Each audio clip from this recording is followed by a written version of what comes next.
يا خيمة دعوية تزهو بها أبهى وتشرق حولها الأنوار. يا خيمة دعوية تزهو بها أبهى وتشرق حولها الأنوار.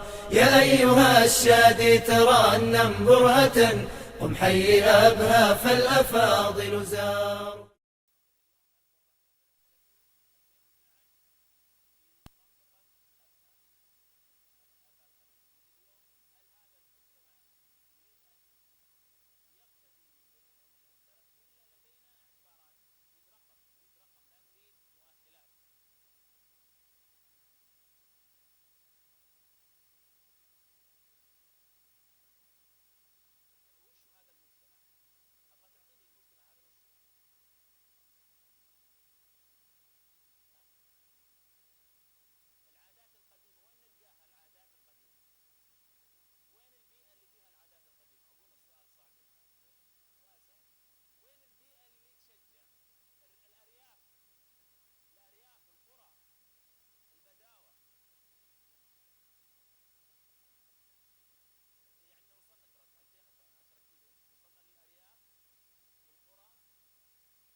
لديها هذا القبول. يعني يا ليت عشان بس نعرف من صاحبنا. سم المتمدنة. المتمدنة ايش معنى المتمدنة؟ عبارة متمدنة تحتاج شرح. العايشة في مدينة، يعني جواب جيد إلى حد. المتأثرة بالإعلام، المتأثرة بالشعارات مثل شعارات التقدم والحضارة. جيد. هذه وين نلقاها؟ في أي بيئة؟ إذا هذه الآن في الأرياف والمدن والقرى والمحافظات، هذه ما محلها، ما مكانها؟ أيضا المدن ترابط الأسر ليست الأرياف، يعني وتعارف الناس تقاربهم من بعض. قد يكون هذا من المشرق هذا من المغرب، يكون الأمر فيه نوع من الضعف. جيد. هذا تحليل اجتماعي ممتاز. ها. لا يا جماعة الخير، نريد الآن نعرف وين المكان، بس ما نبغى شروحات، نريد فقط نعرف المكان الذي يرفض أو لا يتقبل بصورة كبيرة فقط. هذا هو سؤالنا. المدن الكبرى، يعني الموضوع ما فيه الذي يتضح أن هنالك مناطق تتقبل، لكن القبول بالنسبة لنا حاليا وأنا أحدثكم هو يؤول إلى الفشل، لأنها نسبة قليلة الذين تقبلوا. آخر واحد تفاءل عندنا مرة لما يعني جاب آخر تفاؤل عنده جاب لنا 5%. 5% أظن أنها نسبة ليست بشيء، لأن لو عندنا إنسان مريض بيدخل عملية جراحية وقالوا ترى نسبة النجاح 5%، هل تتوقع أنه يدخل؟ هل في عاقل يدخل عملية جراحية نسبة النجاح 5%؟ لا. إذن هي لا زالت قليلة، لكننا أقول اليوم هذه 5%، ملخص الكلام، هذه 5% هي الفئة الغريبة التي بقيت فطرتها سليمة، وهي الفئة التي نريد أن ننمي هذه الفكرة الموجودة عندها ونوسعها لحد ما تصير 10 15 20 إلى أن يكون 100%، لكي نعود إلى ما كان عليه آباؤنا وأجدادنا قديما. كان مجرد ما يبلغ الشاب يتزوج، والفتاة مجرد ما أنها تكون مناسبة للزواج تتزوج، وعاشوا وأنجبوا جيلا خيرا من الجيل الذي يعيش اليوم، اللي يتكلم في الثقافة ويعرف القنوات الفضائية ويعرف يبرمج الأجهزة وعنده وعي بقصات وأمور غربية كثير، لكن لا يقارن الفئام من هؤلاء الشباب بواحد من ذلك الجيل مختلف. وأتذكر أني طرحت هذا الأمر في مكان ما، معلش بعطيكم بعض النقاشات السابقة. فالحجج معروفة، يعني الحالة المالية الآن كيف ننفق، طيب زمان كانوا فقراء ما يلقون لقمة العيش وقدروا يتزوجون، الآيات والأحاديث واضحة في الموضوع هذا. فكان في خضم الحوار سبحان الله موجود عندنا في مثل الأخوات الكريمات، موجود في النقاش يعني مجموعة نسائية، فمع النقاش والاحتدامة والرفض في القطاع الأكبر طبعا والموافقة في القطاع الأقل، إذا بإحدى الطبيبات تتكلم من القسم النسائي فقالت لأول مرة أسمع مثل هذا الطرح. طبعا معنى لأول مرة أسمع مو بمعنى أن هذا الكلام جديد، لا والله لا، لكن هنالك كما سنتحدث بعد قليل عوامل جعلت هذا الطرح يختفي. هنالك عوامل هي التي جعلت هذا الطرح مختفيا، وإلا في الحقيقة أن هذا الأمر موجود عندنا في شرعنا.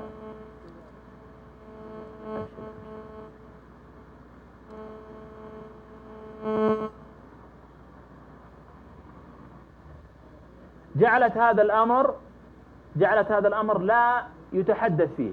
فقالت هي وهي امرأة في مجال الطب متخصصة في النساء والولادة، قالت أما وإني أؤيد هذا الطرح رغم أن الأخوات عندي مو موافقات على هذا الكلام طبعا، لكنني أنقل شيئا تستغربون منه، وهو أننا أحيانا نقوم بتوليد بنات في سن 10 حملن سفاحا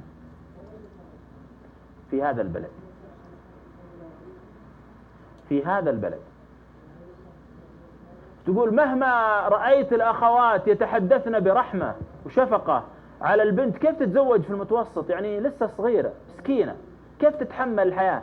إذا تذكرت أن اللي ولدناها عمرها 10 سنوات لا زالت في 5 أو 6 ابتدائي، عرفت أن الرحمة هي الرحمة المربوطة بالشرع وليست المربوطة بعواطفنا المجردة. تقول ولا هي بحادثة ولا حادثتين مر علينا ما لا تتخيلون، وكل ما كبرت كلما ازدادت هذه الأمور، وليس الأمر بالاغتصاب بل بإرادتهن للأسف الشديد. فنحن نقول ما نطرحه اليوم تلقائيا إذا أراد شخص ما يتقبل أو يرده يروح ينتقل بنا للمثاليات، يبغانا ملائكة، يقول لا توك ليه وما يصير. طيب هذا الواقع الآن أن عندنا إشكاليات ضخمة، إشكاليات حساسة لا يمكن أن تعالج في المستقبل. يعني في شيء نقدر نصلحه وفي شيء ما نقدر نصلحه، في أمر بالإمكان نسوي له خطوات تصحيحية، في أمور ما نقدر نصلح لها، والأعراض مما لا يقبل التصحيح. العبث بالأعراض أمر خطير. هذا الأمر إذا جاء ناطق يحث الناس على الزواج والتبكير به، إذا جاء ناطق فنحن لابد أن نشجعه، حتى ولو كانت نفوسنا يعني نوعا ما تتقبل، لابد أن نعرف الحق ثم نسير خلفه. تفضل يا شيخ. الصوت لو سمحت.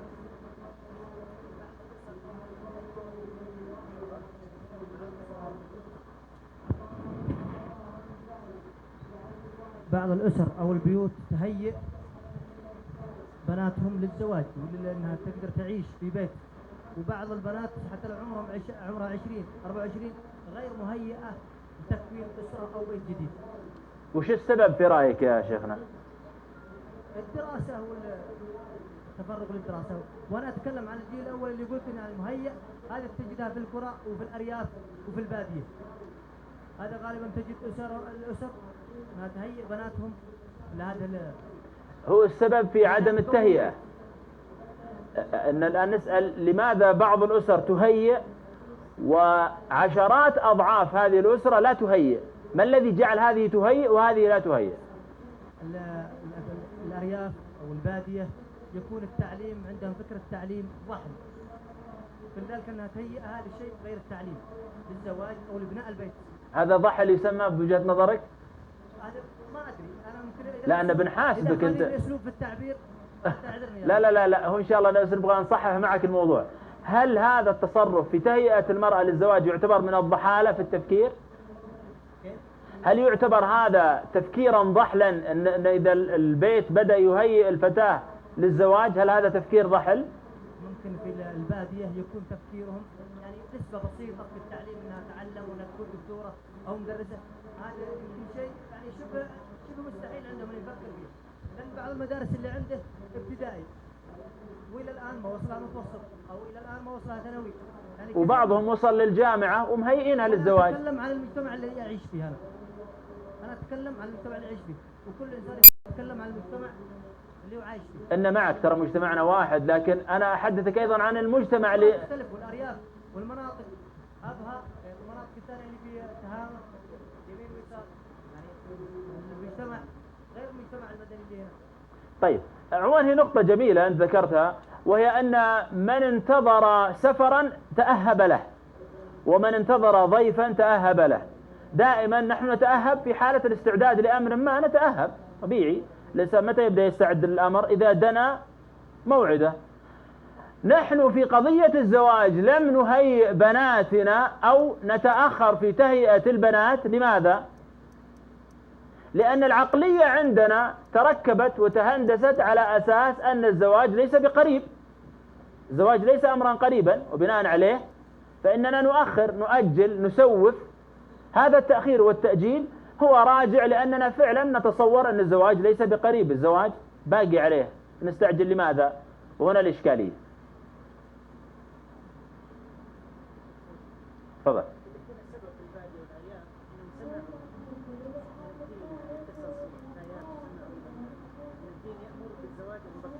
تعطينا اللاقط لو تكرمت.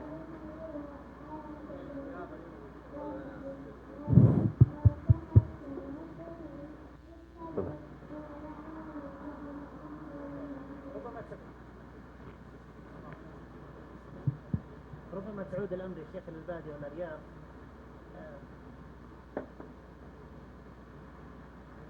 ربما تعود الأمر إلى البادية والأرياف ربما تعود الأمر يا شيخ البادية والأرياف إنهم سمعوا عن الدين الشيء القليل يأمر ويحب الزواج مبكر. هو ائتمار بالدين. مقياسهم الدين. جيد. تفضل.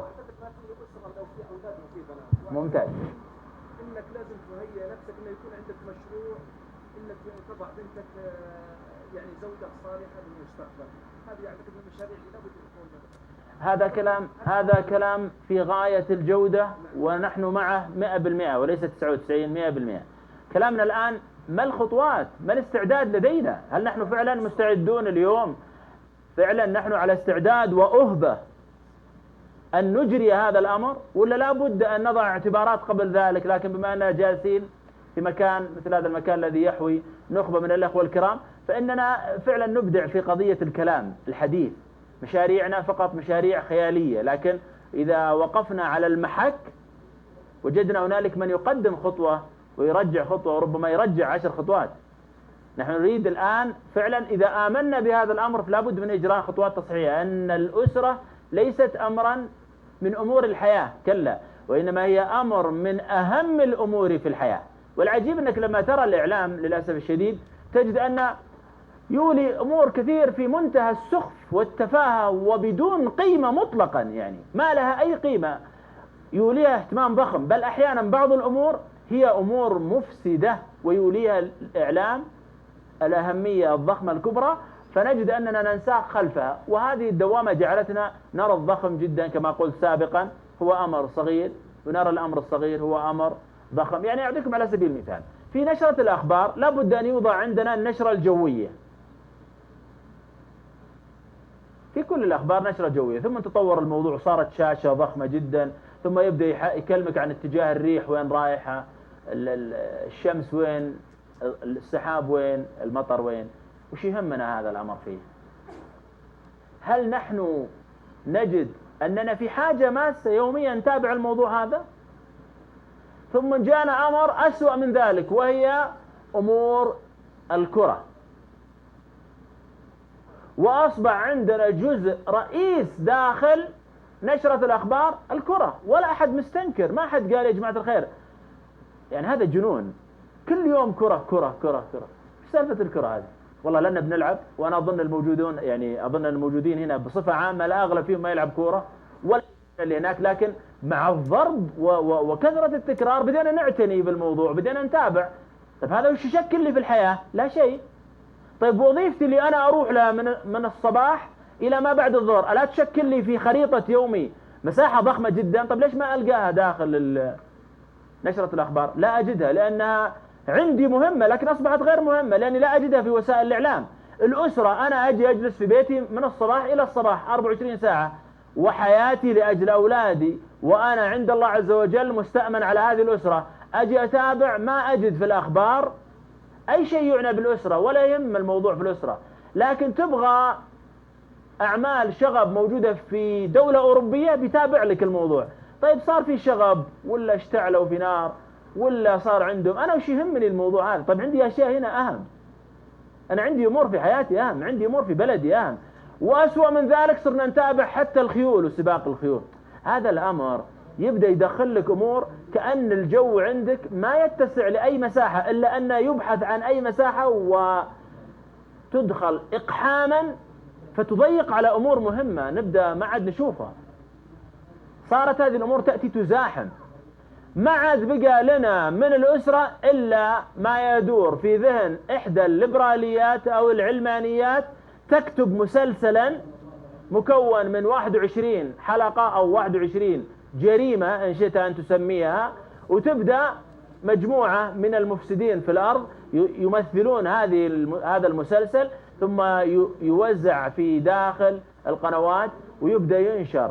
يحاولون أو تحاول المخرجة الأساس أن تلامس حياتنا بحكم القرب من فهمها، سواء هي تعيش في مجتمع خليجي أو هي عايشة معنا هنا تحت أي تفسير. المهم أنها تبدأ تعطينا الفساد عبر التركيبة الاجتماعية التي نحن نعيشها. والأب تلقاه يغادر في الصباح لقمة العيش ثم يعود، والأم جالسة تقوم وتباشر مهام البيت دون أن تستوعب ما من أين يدخل التسمم للأسرة. الفجور يدخل للأسرة، الإفساد سواء كان الإفساد الفطري المتعلق بالفطرة اللي هو الزنا والفواحش والغزل وتكوين العلاقات وما يحسن ذكره وما لا يحسن ذكره، اللبيب بالإشارة يفهم، أو ما يخص الفساد الفكري الذي يتلقى من وسائل الإعلام، مثل أن الدين ليس هو الأساس في العلاقة الأسرية. طلع لنا جيل اليوم نحن لا نشعر به، لكن الحقيقة أنه لا يصارحك بما لديه حتى يدخل في الشبكة العنكبوتية في الانترنت ويبدأ يطلع لجواه، فتظن أن هذا رجل عايش في أوروبا أو فتاة عايشة في أمريكا. هذا كلام لا يمكن أن يكون موجود لدينا، إلا أنك بعد النقاش والأخذ والعطاء تكتشف أن الدين لا قيمة له، والمسلمات والأعراف والتقاليد لدينا أيضا لا قيمة لها، ولا يوجد أي أرضية أقدر أتناقش مع صاحبنا أو مع الفتاة هذه. تتناقش مع واحدة وعشر وتمضي عليك السنوات وأنت في حوار مع أولئك القوم، فتستغرب من الذي غذاهم بهذا الفكر الفاسد المنتن؟ من الذي خلخل لديهم أساسيات موجودة لدينا، والفارق هو مجرد 10 أو 15 سنة. هم يصغروننا ب15-10 سنوات. من أين أتى الخلل؟ كيف بنت عندنا منا وفينا وتناقش بهذه الصورة وتقول أنا مستحيل أتزوج؟ ليه؟ لأن ما في رجال. شلون ما في رجال؟ الرجاجيل عندهم تسلط ذكوري، تسلط ذكوري عبارة لازم نعرف من أين أتت. تسلط ذكوري يعني ايش تبغين؟ تسلط أنثوي؟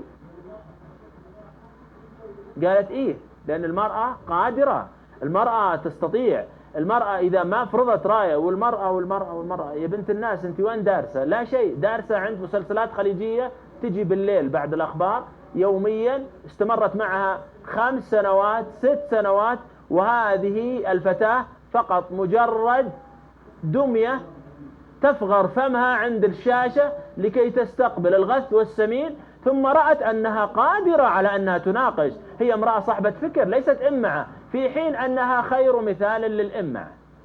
هي إمعة أصلا، لكن هي ليست إمعة في الخير، هي إمعة في الشر. لو أنا يعني أخذت من بيئتها ومن دينها ومن شرعها قلنا والله كويس، لأن الاقتداء في الخير. في ناس فكروا عني واختصروا وعاشوا ورأيهم فيه سلامة للمجتمع، حفظ لعرض المجتمع، حفظ لدين المجتمع، وهكذا دواليك.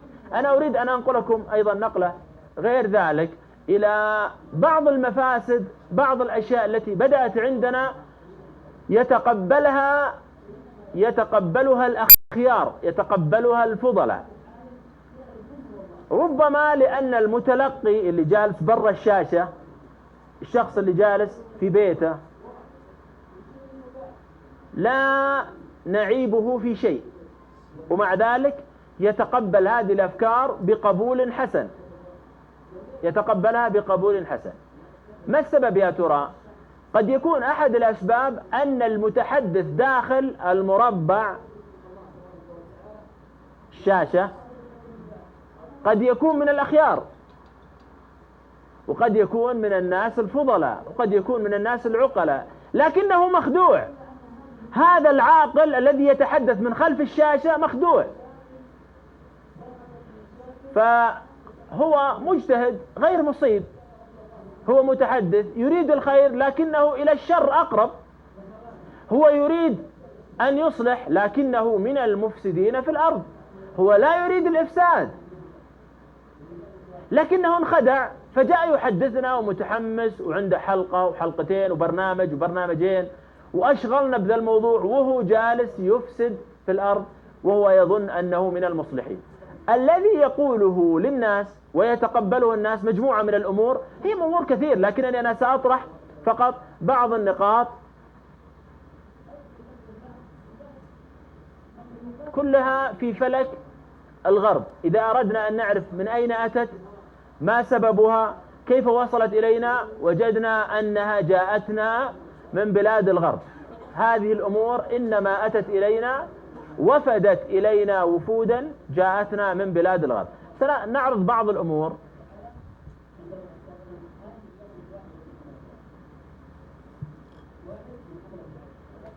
كثر الحديث في قضية خدمة الزوج.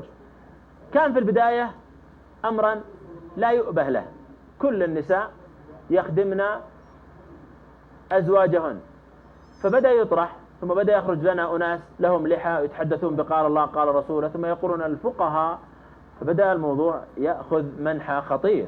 هذا المنحى الخطير لا يؤثر على منزل، أصبح يؤثر على المجتمع. واصل؟ طيب، عموما نسترسل معها أيضا، يعني من القضايا الموجودة. وقف ولا خلاص؟ هذا قضية خدمة الزوج هي من القضايا الآن بدأت تأخذ سخونة معينة، وصارت محل صراع وجدل. بعض الفضلاء يتحدث، وبعض الفضليات تقول إن ليس بواجب ولا واجب. نقول دعونا نرجع إلى ما قبل هذا الجدل البيزنطي، إن شئت نسميه جدلا بيزنطيا. خلينا نرجع ما قبله. كانت الأسر مستقرة. بعد هذا الجدل ما الخير الذي جنيناه؟ يعني دائما قبل أن تطرح فكرة للناس، الناس تتفاوت عقولهم، منهم الرجل بلا علم، ومنهم الرجل اللي يقول أنا والله ما أدري، تكفى دلني، أنا واثق والله فيك وشكلك وهيئتك، أنك رجال من أهل الخير، والله لولا ثقتي فيك ما سمعت، بس أنا أسمعك تقول وابشر إنه وراك، لولا ثقتنا فيك ما سمعنا. طيب هذا نوع. النوع الثالث اللي والله هو أصلا غير قادر على معرفة الحق من عدمه، هذا يقول رأي فقهي، وذاك يرد الرأي الفقهي، فنعيش في بلبلة. أنا ما أدري، هذا يقول حلال، هذا يقول حرام، هذا يقول لا أفضل لكم تسوون، هذا يقول لا هذا خطأ، والمرأة ما تسكت. ونبدأ نعيش في دوامة. يليهم من عنده علم، وهؤلاء الذين لديهم علم يدركون أن هذا الكلام كلمة حق، لكن ينتج منها باطل. فإذا ما جئنا للذين في الأعلى، وجدنا أيضا أن جمع من أهل العلم، والمفترض أن يكونوا هم ربان سفينة المجتمع، وجدنا بعضهم ربما أنه وقع في الفخ الذي سنتحدث فيه بعد قليل، فأصبح يعني يدافع عن الإسلام بطريقة تشوه الإسلام. جنينا من أبرز الجنايات للأسف الشديد من خلف قضية خدمة الزوجة لزوجها الضغط، حتى لدرجة أن بعض الأسر جلبت خادمة من وراء البحار لكي تدخل وتقتحم حمى البيت تحت الرأي الفقهي الذي قال خدمة الزوج وما خدمة الزوج. هذا النتاج هو فشل وليس بنجاح، يقود إلى الزندقة. طيب الآن ما عاد صار عندنا رأي حلال وحرام، صار عندنا زندقة، صار خروج من الملة. فأنا أقول هذا الأمر تأصيلي، لكن أبغى أرجع لقضية مثلا خدمة الزوج.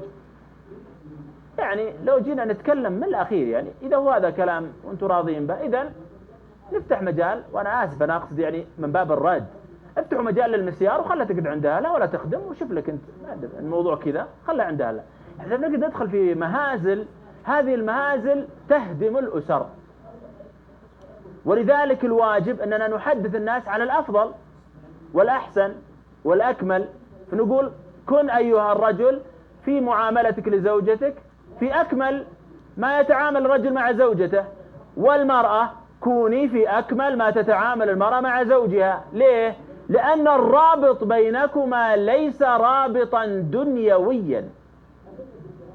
هذه نقطة يغفل عنها كثير حتى ممن يقدم البرامج الأسرية الإعلامية المسموعة المرئية المكتوبة. ما يقول لك إن رابط الزوج بزوجته دين عبادة، لا، إنما استقينا من دوامة الغرب أن رجال من المريخ ونساء من الزهرة، هذول في كوكب وذول في كوكب، لازم نعرف الكوكب كيف عايش وانتم كيف الكوكب عايش، وبناء عليها ندرس شخصياتكم وتدرسون شخصياتنا، وبناء عليها نعرف كيف نتعامل معكم، وبناء عليها تعرفون كيف تتعاملون معنا، ونقبل بعضنا بعلاتنا. طيب الله عز وجل خلقني ظلوم جهول، تعامل معي على حالتي هذه.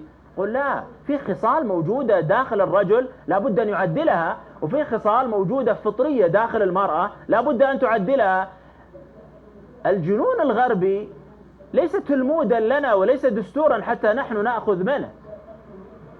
إن عندنا دين نباهي نفاخر بهذا الدين، لأن هذا الدين ما جابه لي جون جراي عشان هو اللي حط نفسه محور وبدأ يعدل الكرة الأرضية كاملة ميزانين. هو نفسه لو دخل في الدين وشهد أن لا إله إلا الله وأن محمد رسول الله وأن الجنة حق وأن النار حق واستوعب ووعى، راح وشق كتابه وصلح كتاب من جديد. ليه؟ لأنه سيجد أن ما قاله قول بشر، فلما رأى ما قاله الله عز وجل في كتابه الذي لا يأتيه الباطل من بين يديه ولا من خلفه راجع كلامه. المشكلة أننا أصبحنا نرى أن الغرب إله، لكننا ما ننطق الألوهية له، نعطيه الصفاء الكامل، نعطيه التسليم الكامل، خضوع عجيب له. يعني ممكن بعضنا يحاور في رأي فقهي، يقعد هنا يناقشك ويأخذ ويعطي ويبدي راية. لما تقول طيب الدراسات قالت، الدراسات وقالت، لا عاد الدراسات ما نقدر نعترض عليها. دراسة أظن أن ما حد يقدر يعترض على دراسة. في مجنون يعترض على دراسة؟ ما في عقلاء. لا، هذه دراسة إحصائية، عملت إحصائية في كاليفورنيا أن المرأة تحب البطاطس بنوع معين، إذن كاليفورنيا هذه تمثل أبها والجنوب. إيش ذا الكلام؟ يعني ما هذا العقم في التفكير. الدراسات لا يمكن لدراسة أن تقوم إلا في عدد محصور، في مكان محصور. يعني ما يقال دراسة خذوا لهم 60 واحد وسووا عليهم دراسة، 60 هذول يمثلون الكرة الأرضية. دراسة ودراسة غلطان راعيها. لا، كيف غلطان؟ احنا أقول لك أقوال الفقهاء تقول أخطأوا، وأقول لك دراسة تقول لي صح. لا، إذا هنا عندنا قضية نحن عظمنا ما عظمه الغرب، وبناء عليها أصبحنا نستقي منه دون أن نشعر. أصبح عندنا ضعف وتهميش لما نملكه من الحق الصلب، الحق الواضح، الحق المتين، الحق الذي نزل من السماء إلى الأرض ليعدل حياة الناس، صرنا نشك فيه. بينما الغرب التائه الحائر الذي وصلت فيه نسبة الطلاق أكثر من 90%، ومع ذلك نقول هذا الغرب حجة. هذا الغرب هو الذي يعلمنا في بلد نسبة الطلاق فيه ليست بالشكل الواضح مقارنة بالغرب، لكن هو الخضوع عندنا لما جاء من الغرب. من ضمن الأشياء التي أصابتنا بالدوامة قضية صعوبة التربية. طب نكمل النقطة هذه، قضية صعوبة التربية، وإني ما أقدر أربي عيالي. يعني لو جيتوا تشوفون النقاط التي سنتحدث فيها بعد قليل، قضية دوامة الغرب لو جينا نراها سنجد أن كلها تفسد. كل نقطة ما نقول لا هذه نقطة جيدة، لا، كلها فساد فساد فساد فساد. يعني واضح أن هنالك ثقوب داخل سفينة المجتمع، ما في ثقب واحد يحصل منها الغرق، لا، هنا ثقب وهنا ثقب وهنا ثقب. يعني الآن قضية فساد أو صعوبة التربية معناها يبغى يقول لك ترى لو أنت عجزت أن تربي أولادك لا حرج عليك. ليه؟ لأن التربية صعبة، تربية صعبة. طيب لو طلع ولدك منحرف، والله أصلا الهداية بيد الله سبحانه وتعالى، ولا لا؟ أحد شاك أن الهداية بيد الله؟ لا، بس بيقول يا أخي وين الأسباب التي تبذلها أنت لإصلاح الأولاد؟ أنت ما بذلت شيء، الله يحييك، إهمال واضح، وبناء عليه ترتب فساد الولد. يعني بمعنى لو أن هذا الولد صادم المألوف في المجتمع أدبته وجلست له وخدت بيدك صرت تدخله في مجتمعات لحد ما يتعدل. لو أن الولد رفض الدراسة والذهاب إلى الابتدائية أو المتوسطة أو بديت تجلس له جلسة ثانية. ليه؟ لأن الدراسة مهمة. إذن الأهمية عندك متفاوتة. إذا بغيت تطلع منها تحت مسمى صعوبة التربية طلعت. إذا جت دراسة ما تقول الدراسة صعبة. ليش ما تقول الدراسة صعبة؟ الدراسة صعبة. أجل معقولة ولد لسه عمره 7 سنوات معقولة تبغى يدرس رياضيات؟ أخي صعبة ذي، صعبة مرة. لا، ما صارت صعبة، علمناه الرياضيات، ما يقرأ ولا يكتب، علمناه يقرأ ويكتب، بل دخلناه في مدارس أهلية صار يتكلم إنجليزي ولبو عاجز يعطي جملة إنجليزي، بس عرف أن الولد الصغير قادر، في إمكانيات، في طاقة. ما طلعت التربية صعبة. هنا التربية ما طلعت صعبة. ليه؟ لأن الغرب ما قال لنا أنها صعبة. الغرب يقول الأولاد لديهم ابتكارات، الغرب يقول الأولاد لديهم إبداع، الغرب يقول هذا الولد داخله طاقة ضخمة، إذن ولدي عنده طاقة ضخمة. صار الغرب هو اللي يحدد لي إذا التربية صعبة إذن هي صعبة، في حين أن الذي نراه اليوم أن التربية ليست بصعبة، ممكنة، لكن تحتاج إلى جهد وتحتاج إلى بذل. أنا سأسرد بعض النقاط وإن كان الأخوة يقولون في استراحة، فالأوامر العليا تقول نوقف. ايش رايكم نتمرد على الجماعة ولا؟ طيب ناخذ استراحة مدة 5 دقائق وإن شاء الله نكمل بعدها بحول الله. عن بعض الأمور التي ذكرنا أنها من الدوامة التي جاءتنا من الغرب وأحدثت عندنا بلبلة. ذكرنا بعض النقاط، أنا سأسترسل على عجالة. يعني من ضمنها صعوبة التربية، الحديث في القوامة والمنازعة الشديدة لقضية قوامة الرجل وعدم إعطائها الحق الذي أو الحجم الذي يليق بها.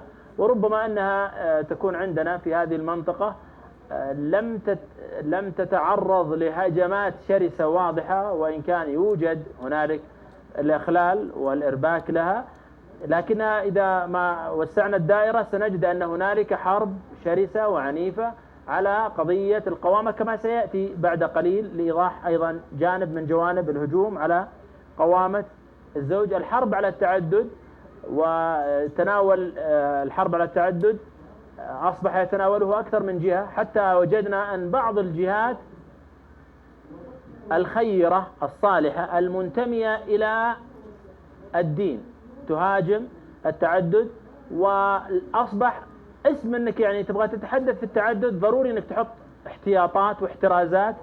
فالتعدد لازم له شروط، وليس بالضرورة أن كل إنسان يقدر يعدد، لا، ولا تعدد إلا إذا أنت أنست من نفسك القدرة، ولا أدري ما الذي يعلم الغيب حتى يعرف أن في المستقبل هل يأنس ولا ما يأنس، لأن هذا علم غيبي، لازم أنا أدخل التجربة حتى أعرف هل أنا آنس من نفسي أو لا. فإذا ما جئت تناقش أصحاب الأنس والإيناس والاستئناس وجدت أنهم يقولون لك لا، أنت تعرف أن القضية قضية مالية، نقول طيب النبي عليه الصلاة والسلام عدد وليس في بيته إلا الأسودان التمر والماء، والعشر المبشرون بالجنة كلهم عددوا وقد خرجوا يربطون بطونهم. قال لا، هو أنك تأنس في قضية الوضع الخاص.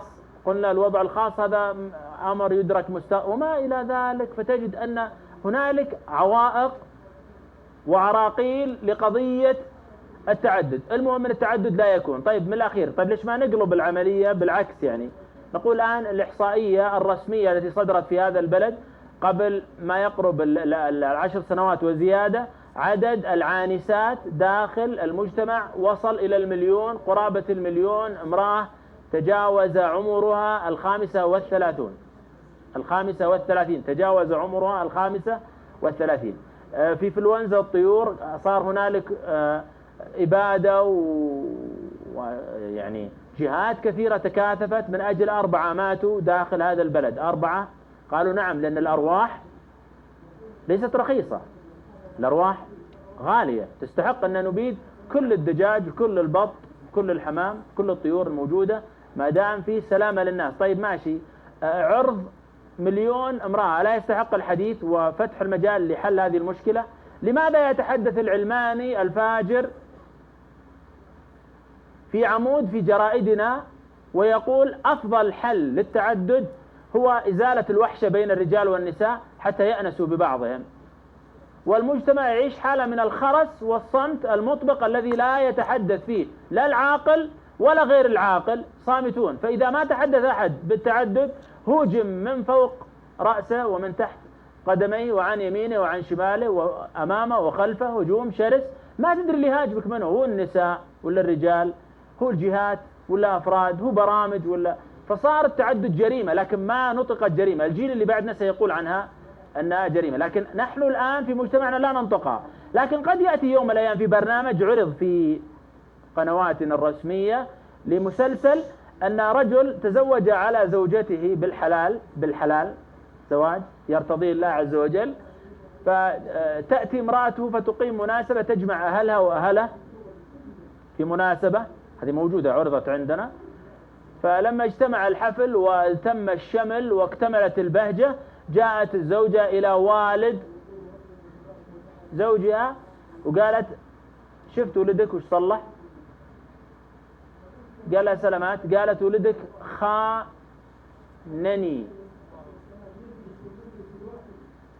ما سمعتوها زين، أعيد. أطلقت على شرع الله خيانة، وهذه كلمة تحتاج إلى أن تعقد لها لجان لبيان كفر صاحبها وتطبيقها على هذا الشخص أو لا، فيها توفر أسباب وانتفاء موانع. خانني فتزوج عليه، فغضب الأب، جاء وتكلم على ولده قدام الجامع. طبعا هذه مسلسل موجود، أنا ما أحدثكم في قصة كان بتصير، لا هذا موجود. فقال لابنه أنا مربيك على كذا؟ هل أنا ربيتك على مثل هذه التصرفات؟ للأسف خيبت أملي فيك. أدري شو اللي صاير؟ في واحد تزوج، شو المشكلة؟ ووالله لو كان له علاقة مع عشرات النساء ما هوجم من الجبهات الإعلامية مثل الهجوم عليه في مثل. طبعا تطورت المهزلة وجت الأم وزعقت وصرخت وطلع لبو ما كمل العشاء وطلع الثاني ما كمل العشاء، حاقدين ومنزعجين ومتضجرين ومستائين من التصرف الشنيع والبشع والقذر والسافل في أنه مارس أمرا عندنا في شرعنا يعتبر أمرا مستحبا يثاب فاعله.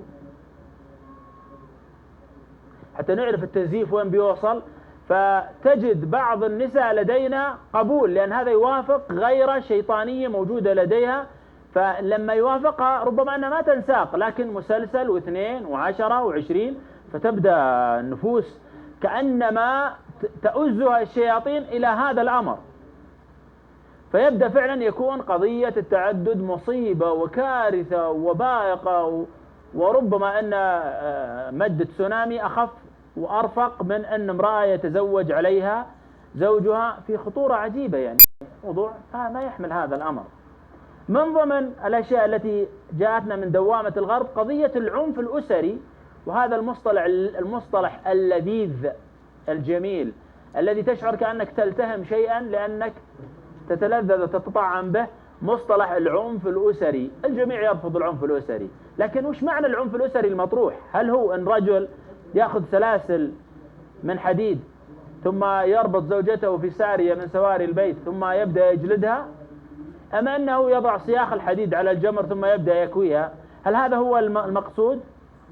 هل المقصود هو أن يضرب الزوج زوجته وفق شرع الله؟ لا، ليس هذا المقصود. هل المقصود في العنف الأسري أي ظلم على الزوجة أو على الأولاد؟ لا، ليس هذا هو المقصود بالعنف الأسري.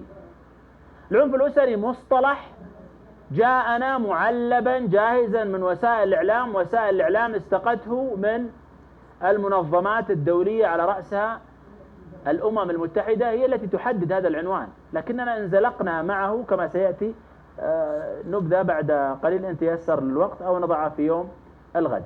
الزوج الناجح مصطلح الزوج الناجح، الزوجة الناجحة، الأسرة الناجحة، كلام كثير نسمع فيه عن الناجح والناجحة والأسرة الناجحة. طيب ما معنى النجاح؟ هو معايير لديهم إذا تحققت صار ناجحا. هذه المعايير ما رابطها بدين الله. إذا العلاقة بين الزوج والزوجة علاقة دين، علاقة عبادة، علاقة حسنات، علاقة سيئات، علاقة حساب وعقاب عند الله يوم الدين. وش دخل النجاح؟ ما تعرفش النجاح. الزوج الذي يضفي البهجة على أسرته هو زوج ناجح. الزوجة التي تستطيع أن تتمكن من زوجها هي زوجة ناجحة. طيب ماشي، أنا ما عندي خلاف في موضوع ناجح ولا مو ناجح، يعني لا يظن أيضا أحد أني أنا أقول ترى كلمة ناجح شيلوها، لا، أنا ما عندي مشكلة، بس أنا أقول هنالك خطورة عظيمة في مسألة ناجح. هنالك خسارة عظمى في قضية ناجح. أهب أني ناجح، ماذا أستفيد؟ فقط أنك تضع على صدرك نياشين ووسام النجاح. ما أبيه يا أخوي، في غنى يعني. لكن أتدري ماذا خسرنا بقضية ناجح؟ خسرنا احتساب الأجر. لأن من يحدثك في النجاح ما يقول لك تقرب إلى الله بإسعاد أسرتك. مصطلح النجاح مصطلح مترجم. نحن أيها الإخوة لسنا معوقين في أفواهنا، ما عندنا كلام، ما نبطالعين من كهوف وجايين لابسين جلد نمور ونمشي مفاصيخ عشان ما نعرف شيء، جايين متخلفين عشان نعطينا الغرب مصطلح ناجح.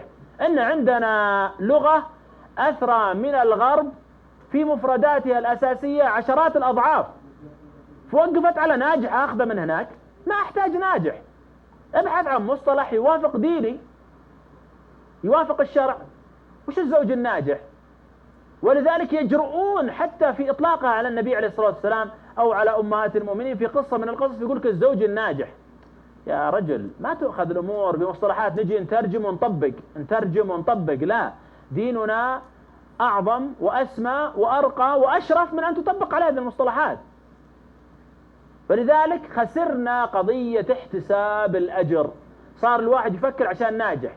يعني أنا أذكر أن الشيخ ابن عثيمين عليه رحمة الله يقول الأب عليه أن يحتسب الأجر في جلبه للخبز لبيته حتى يكون هذا الأمر الواجب عليه، حتى يكون عبادة وقربة إلى الله. تنعرف شوف كلام رجل يعني شأن الدين، رجل مساحة الدين تشكل حياتك كلها بناء عليه. هو يكلمك بالدين، لا تخسر. أبشتري 20 سنة مقاضي البيت، أنا شاري كذا كذا، ناجح ولا محتسب الأجر، أنا شاري. فكان الأولى أن من يحدثك في شأن الأسرة يعطيك هذه المفاتيح المهمة. لا تضيع جهدك يا أخي، لا تضيع أموالك. لا بد أن تضع في عقلك أن القلب هو الذي يحدد النوايا. أنت ماشي عشان تصير ناجح أو رجل إيجابي، عاد هذه سالفة ثانية، إيجابي، ولا أنت رجل صالح.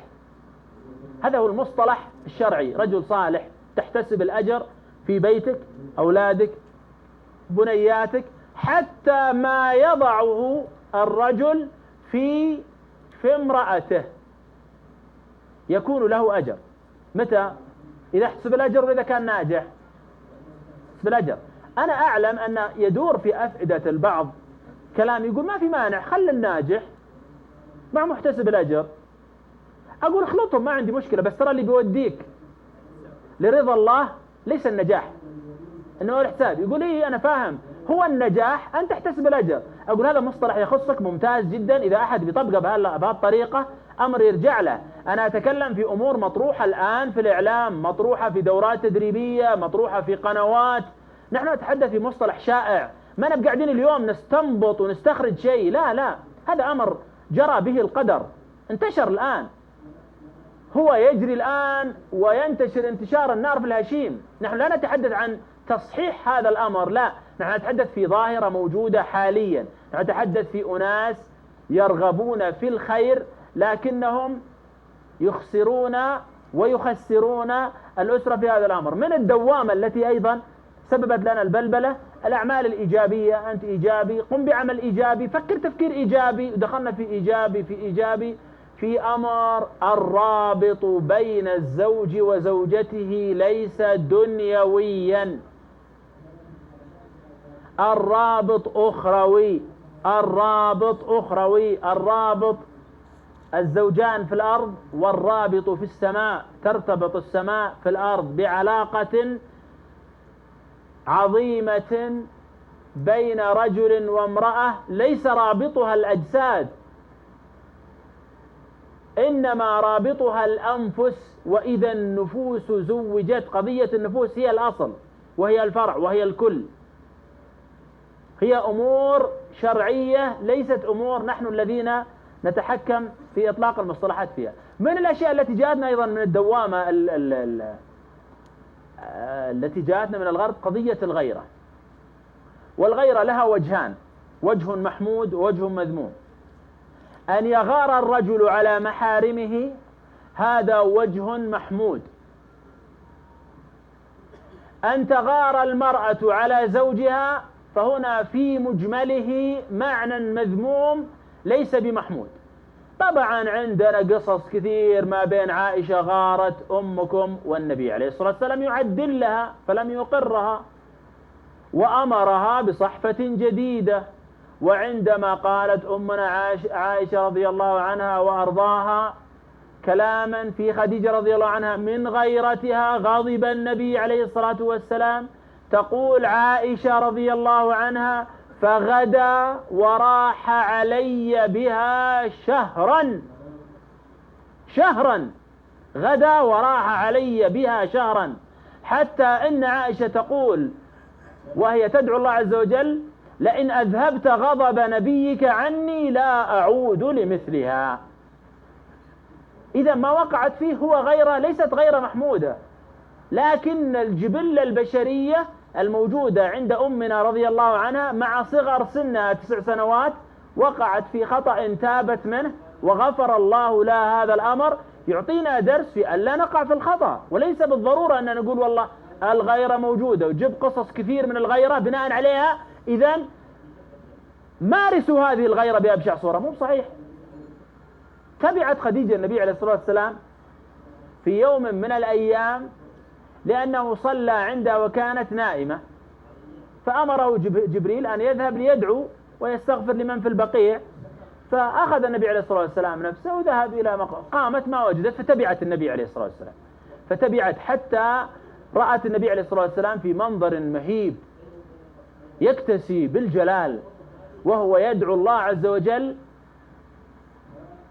لمن في مقبرة البقيع، فذهلت بالموقف ونست، وقفت تناظر، فراح الوقت دون أن تشعر.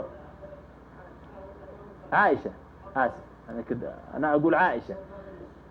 فانتهى النبي عليه الصلاة والسلام من دعائه، فلما رجع انتبهت فسارت أمامه، فأسرع النبي عليه الصلاة والسلام فأسرعت، فجر النبي عليه الصلاة والسلام فجرت حتى جاء النبي عليه الصلاة والسلام، فجاء فوجدها يعني واضح الإنسان لما يجري يكون عنده التنفس من آثار الجري، فقال لها النبي عليه الصلاة والسلام، طبعا خروجها غيره نحن لا نشك في ذلك. ماذا قال النبي عليه الصلاة والسلام بنص الحديث كما في مسلم؟ قال لها أو قد جاءك شيطانك، أو قد جاءك شيطانك، يعني بمعنى ما الذي حرضها في هذا الأمر؟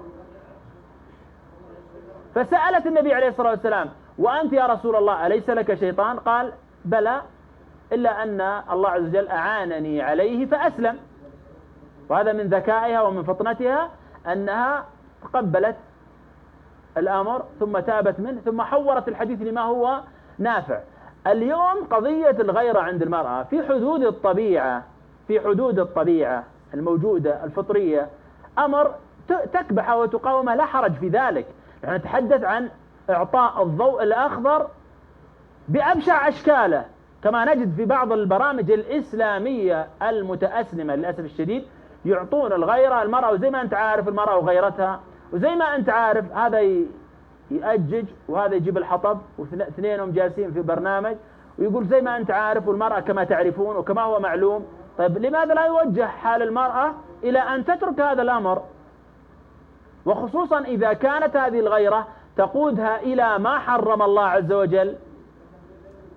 ما نقول والله الطبيعة ونبدأ ندخل كما في فلسفة أنتم من كوكب وأنا من كوكب، ادرسوا طبائعنا وندرس طبائعكم. لا، نقول الفطرة فيها خصال ذميمة.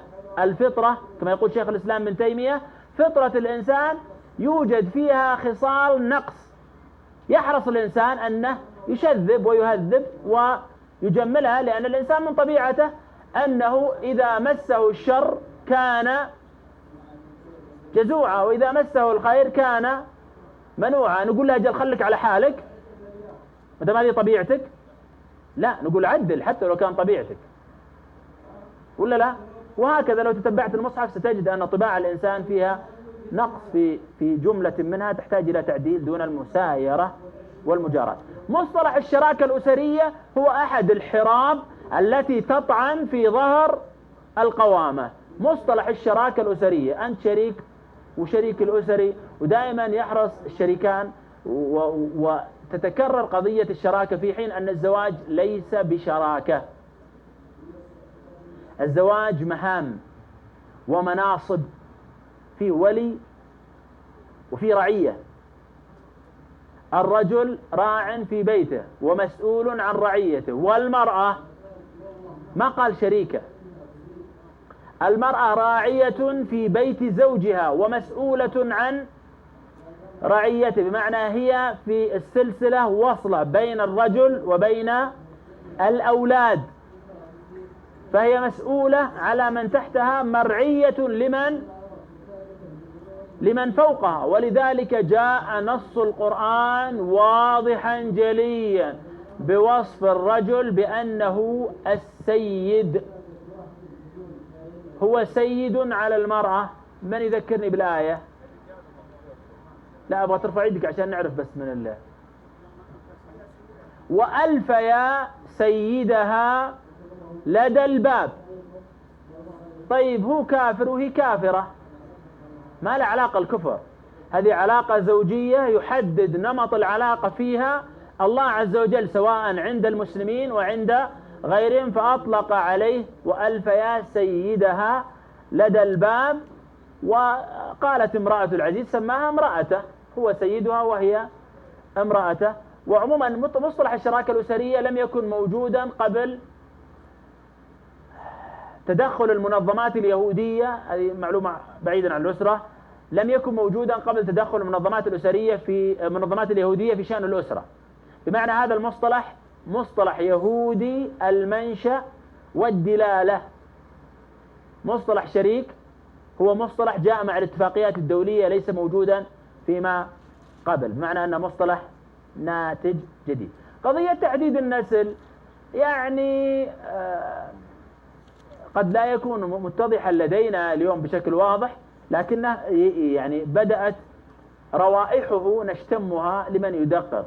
لكن لو طلعنا أيضا للدول التي افترستها العلمانية أو سطت فيها أو تمكنت من زمام الحكم فيها، نجد أن النظرة الحضارية والأنيقة والراقية أن يطلع عندك ولد وبنت. إذا أنت يعني مرة يعني تحب العيال مرة يعني 3 ولدين وبنت، 2 وولد، طقم أولاد طقم بنات، بس يعني لا تكثر 3.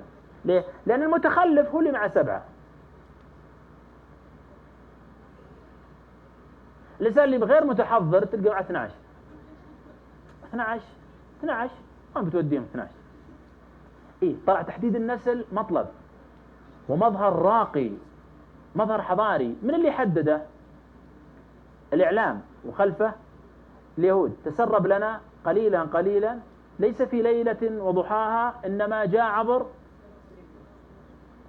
20 30 50 سنة. ولذلك انظروا إلى البلاد التي سطت فيها العلمانية وقام جبروتها فيها، تجد أنهم يسيرون على هذه الطريقة، وتجد أن أكثرهم أولادا زي ما قلنا قبل اللي في الأرياف واللي في المحافظات واللي في القرى وأهل البادية. أما أهل المدن 1 2 3 بس، أكثر من كذا ما في. بل إنك لما تروح إلى بلاد الكفر الشيوعية البحتة تجد أن مثلا زي مثلا في اليابان أو في الصين يلزم الأبوان بإنجاب واحد فقط بس، لا تكثر، كثرة ميت زينة. طيب أنا بشوف عيالي، لا، واحد شوف هذا تفرج عليه، ما تخير أحب الواجد صوره تفرج على صور يعني رجال، لكن تجيك عيال هذه مشكلة، هذه آفة.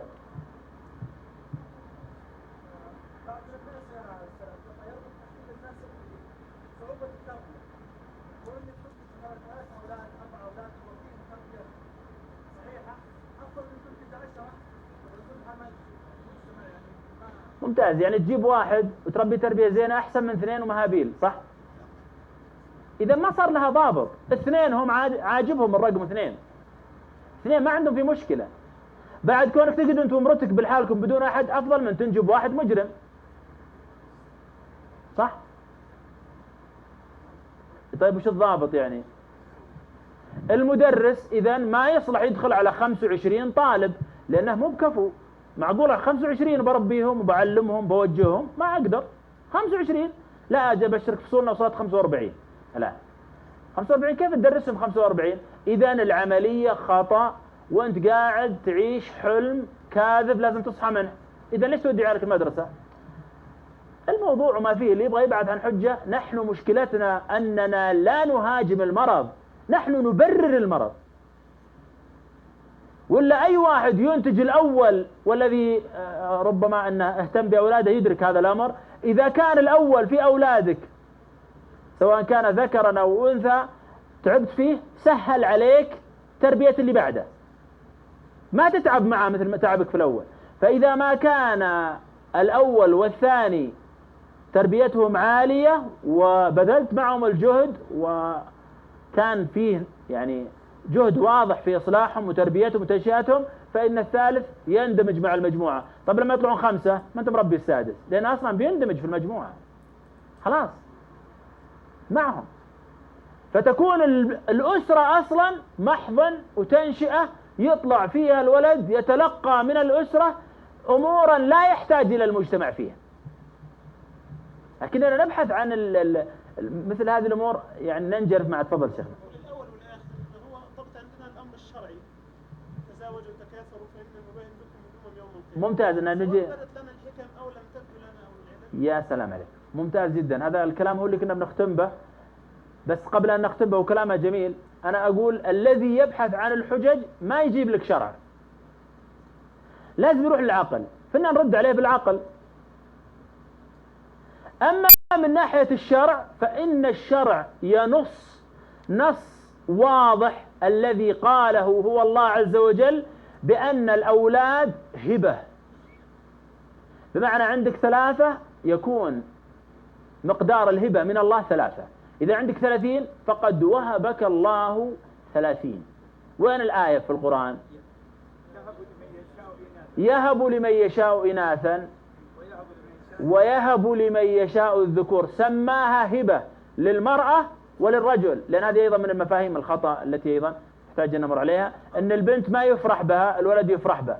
بينما الله عز وجل أطلق صفة الهبة وابتدأ بها، قال يهب لمن يشاء إناثا، قدم الإناث، ويهب لمن يشاء الذكور. في آية أخرى تدل على أن العدد إذا زاد هبة.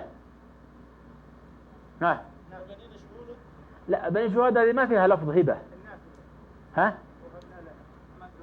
إسحاق ويعقوب نافلة 2، لا نبغى العدد.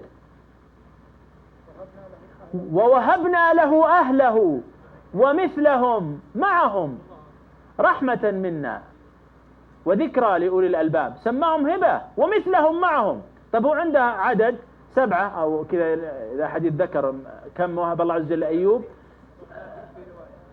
7 وطلعوا 14، إذا هم 14 طلعوا 28 عدد. طب هذا عدد كبير، ومع ذلك قال الله عز وجل ووهبنا بنص الآية بأنهم هبة حتى ولو تضاعف العدد. عموما هذه من الأشياء التي نرجو أن يستفيق لها الناس. قضية العضل يا جماعة الخير، كلنا نبي نزوج بنينا وحريمنا. الأصل في الناس بالجملة في المجتمع أن الإنسان يتمنى يجي واحد في خير ويقول يا أخي شل الله يوفقنا وياك. هذا الأصل في الناس مجتمعنا ونعرف هلا.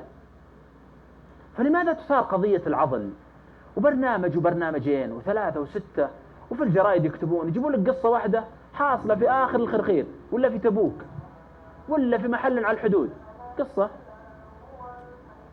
مو معقولة. يعني الإزعاج والتكرار بقضية العضل يا أخي ترى أننا نفهم يا أخي ما في عضل. تقول يعني ما في مرة حوادث شاذة كم تشكل في المية؟ فلا داعي لإثارتها إلا لأنها تتناغم مع قضية القوامة.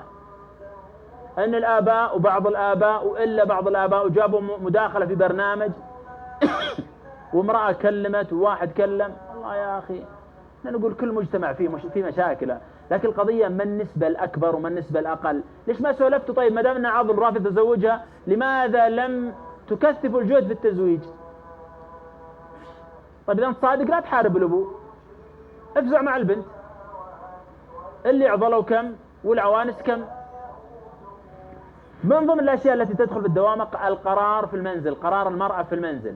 هذا الأمر يبدو لي الآن أن كشفت العورات فيه وبانت السوءات وصار الأمر واضح. المرأة لا تجلس في البيت، هذه من الأشياء اللي انكشفت وأظن أنها لا تحتاج إلى مزيد من الإيضاح.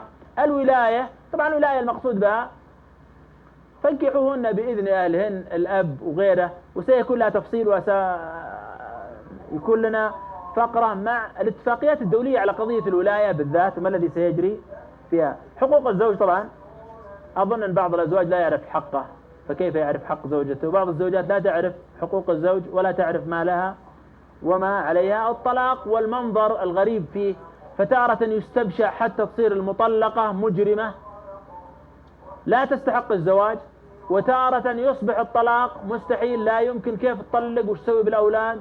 دوامة عجيبة، في حين أن الله عز وجل جعل سورة في القرآن اسمها الطلاق،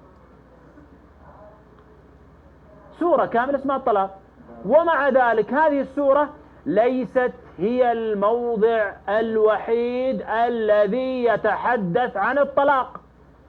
متناثرة قضية الطلاق، بل إن بيت النبوة الذي فيه الكامل سيد ولد آدم الذي لم يخلق الله مثله محمد عليه الصلاة والسلام، الله عز وجل يهدد زوجاته بالطلاق.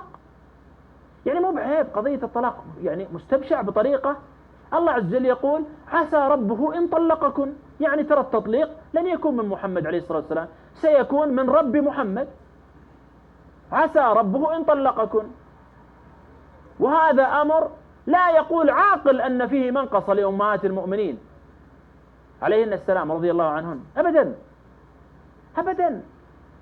هذا أمر لا يقول عاقل بتاتا، بل إنهن اختارهن الله عز وجل اختيارا لمحمد عليه الصلاة والسلام. ومع ذلك عسى ربه إن طلقكن أن يبدله أزواجا خيرا منكن. شو المشكلة؟ كيف إننا نقول والله لا نستبشع ومطلقة؟ حتى بعض الناس ربما إذا أراد أن يتزوج من مطلقة قال والله ما أدري مطلقة. شو مطلقة؟ يعني أنت كامل؟ هذا معناه أني أنا ما أبغى يخرب عندي شيء لما أتزوج مطلقة، وربما أنها خير من أمثالها. تفضل. الله عز وجل يقول وأن يتفرقا يؤتي الله كل من سعته، يغني الله كل من سعته. وهذا كلام كلام الله عز وجل.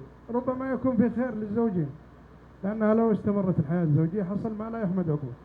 جيد، هو اللي نبغى نوصل له الآن. أنت كلامك اللي تفضلت به ممتاز ومثال جيد. نحن نقول ليس مثالك فقط، بل إن جميع الآيات في كتاب الله لم تذكر الطلاق بصورة فيها انتقاص بتاتا. تكون ناجح كزوج، كأب، كقائد، كمربي، يعني بكل الصفات، فلماذا يعني الاعتراض على كلمة ناجح؟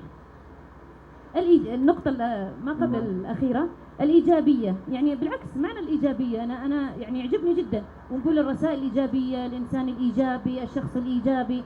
بكلمة إيجابية تختصر لنا الكثير من المعاني. إنسان إيجابي في تعامله، في تصرفته، في تربيته، في كل النواحي. بالنسبة للغيرة المذمومة، يعني أنا ما فهمت عليك يا دكتور، هل أنت ترفض الغيرة المذمومة؟ هل ترفض الغيرة الزائدة من الزوجة، من المرأة عموما، أم تقبلها؟ مع أنها فطرة في المرأة، لكن فعلا كل شيء يزيد عن حده ينقلب ضده فعلا. لكن الغيرة فعلا يعني غريزة في المرأة، والمرأة اللي ما تغار يعني ما تحس أنها نقصت في أنوثتها شيئا ما. وما أدري بالنسبة للطلاق والتعدد، يعني ما أدري، أحس أن الرجال مبسوطين من هذا الكلام، لكن إحنا والله نحن ما إحنا مبسوطين من هذا الكلام. يعني ما أدري، الطلاق فعلا شيء متعب ويوجع في النفس، الطلاق المرأة. والتعدد برضه صح، أنا أقول لك واثقة ومؤمنة وأن هذا شرع الله، ولا أعترض أبدا على شرع الله، أن الله حل للرجل يتزوج 4، لكن ليس كونه شرع أني أقبله. أنا يعني فعلا لما يتزوج علي زوجي أنا ماني راضي عن هذا الشيء صراحة، ولا برضى، وبكون يعني ماني صادقة أني راضية أن زوجي يتزوج علي. وجزاك الله خير. الله يعطيك العافية. لا نحن سم. لو سمحت يا شيخ. الأخ يقول الكلمة الأخيرة أن ليس بالضرورة أني شرع أني أقبل به، نقول هذا خروج من الملة. إذا إنسان يقول والله شرع بس أنا ما أقبل به، لا ليست، ما هو عدم القبول، بالعكس، لا والله نقبل. وما كان لمؤمن ولا مؤمنة إذا قضى الله ورسوله أمرا أن تكون لهم الخيرة من أمرهم. طيب كيف نجمع الآن بين ما يكون لك الخيار؟ بس يا دكتور يعني فعلا أنا ذحين أسأل أي وحدة موجودة عندنا في الدورة، والله ما أكون سعيدا زوجي يتزوج علي، لا والله هذا ما هو صحيح. ما نتكلم في سعادة يا أختي، نتكلم في تسليم. ما أدري يعني هو الآية ما نطمح الآن دكتور معلش، يعني بما معنى الآية فواحدة إن لم تعدلوا فواحدة، يعني الواحد يختصر على واحدة. والعدل والله معلش مع احترام الشديد لك يا دكتور ولجميع الرجال، العدل في هذا الزمان والله إنه يكاد يكون 30% مع احترام الشديد يعني. وما هي ضوابط الرجل المعدد؟ وجزاك الله خير.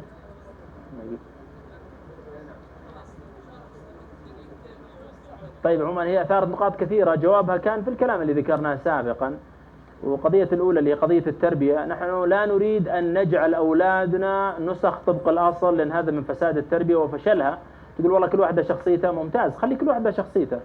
النبي عليه الصلاة والسلام الصحابة بجواره لم يكن أحد الصحابة مشابها للآخر، فأبو بكر رضي الله عنه أقرب الناس له، وعمر رضي الله عنه أقرب الناس له، ولا يوجد انطباق بين الاثنين، شخصيتان مختلفتان، وما حاول النبي عليه الصلاة والسلام أن يجمع بينهما، لا. ثم جاء عثمان رضي الله عنه اختلف عنهم جميعا، ثم جاء علي فاختلف عنهم جميعا، ثم العشر المبشرون بالجنة، بل كل صحابة النبي عليه الصلاة والسلام كلهم آية لوحده، ما في تشابه. فتربية الأولاد قضيتنا مختلفين، هذا أمر دعيهم في اختلافهم، نحن نريد صلاح دينهم. يعني النبي عليه الصلاة والسلام لما قال أو ولد صالح يدعو له، طبعا على الصلاح، ودع كل شخص يتميز بما يعني شاء بتركيبته، فمنهم كل طبعا نحن نعرف، نحن في شخصياتنا على اختلاف، وكان هذا اللي أذكره من الأسئلة، ويبدو فيه أشياء كثيرة كنا تطرقنا لها في حديثنا السابق. أنا أريد فقط أن ننهي نقاط دوامة الغرب. تفضل يا شيخ. أعطونا اللاقط لو تكرمتوا.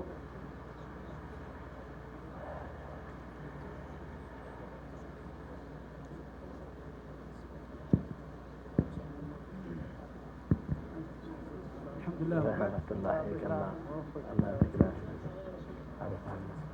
تفضل يا أستاذ. في قضية أثيرت، ليتك تعلي صوتك يسمعون الأخوان. أقول في قضية أثيرت لخدمة المرأة لزوجها، فما بين الرأي يعني الفقهي الصحيح الذي أفتي به عندنا.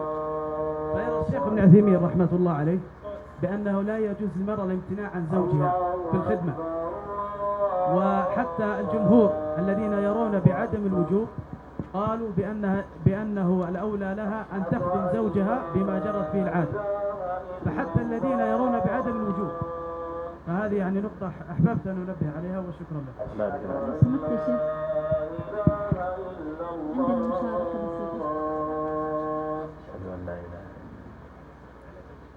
أشهد أن محمدا رسول الله. أشهد أن محمدا رسول الله.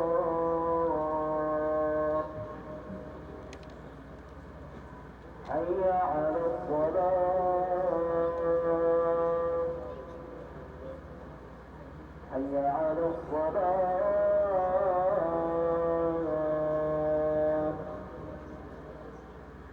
حي على الفلاح. حي على الفلاح.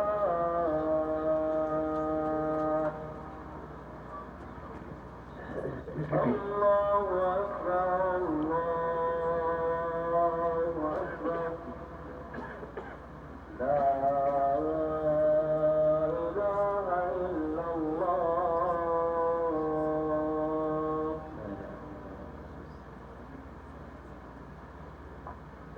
طيب يحسن بنا أن نتوقف إلى هنا. سنكمل بإذن الله في يوم الغد. نواصل في حديثنا، وسيكون معنا أيضا كما وعدتكم تسجيلا صوتيا مرئيا لبعض الاتفاقيات الدولية المرتبطة بحديثنا دون أن نشعر، ونحن نظن أنها أمور انتشرت بيننا دون أن نعرف سببها. جزاكم الله خيرا. السلام عليكم ورحمة الله وبركاته.